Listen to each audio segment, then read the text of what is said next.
आपण सलूनमध्ये जाण्यापूर्वी स्वामीचं दर्शन घेऊन आपण आता सलूनमध्ये जाणार आहोत. हाय, मी पूजा साळुंखे, प्रोफेशनल मेकअप आणि हेअरस्टाईल आर्टिस्ट. तर आपण आलो आहे आता सलूनमध्ये आणि मी साफसफाई करून घेतली. त्यानंतर लगेचच क्लायंट रेडी होता. मग मी त्यांचे आयब्रोज वगैरे केले, त्यांना हेअर कट करायचा होता, फेशियल पण करायचं होतं. मग हेअर कट झाल्याच्या नंतर आपण त्यांचं लगेच फेशियल घेतलं. तोपर्यंत अजून एक नेक्स्ट क्लायंट रेडी होतं, त्यांच्या आयब्रोज करायच्या होत्या. त्यानंतर माझी आई आलेली आहे, माझी स्टुडंट अनिशा. आता मी त्याच्यासोबत थोड्याशा गप्पा मारलेल्या आहेत.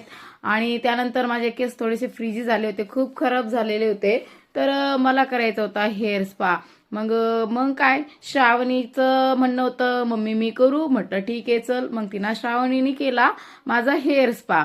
आता तिने क्रीम लावून घेतली, त्यानंतर स्टीम दिली, छान प्रोसेस केली तिने. हेअर वॉश पण करून घेतले.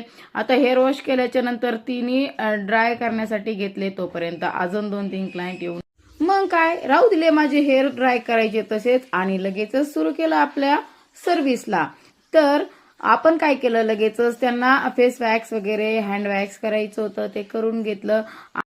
आणखीन त्यांच्यासोबत एक ताई आलेल्या होत्या, त्या बोलल्या माझावाला व्हिडिओ नका करू, माझं फेशियल आणि ते करताना. म्हणलं ठीक आहे चला. मग त्यांचं फेशियल वगैरे झालं, त्यांचा पण वॅक्स केला. त्यांचा व्हिडिओ आपण नाही घेतला. त्यानंतर आणखी एक ताई आलेल्या होत्या, त्यांना करायचं होतं आयब्रोज आणि फेस वॅक्स. तर आपण त्यांचं केलेलं आहे. त्यानंतर आपल्याला झाला आहे घरी जाण्याचा टाइम. आणि असा होता माझा आजचा दिवस. बाय.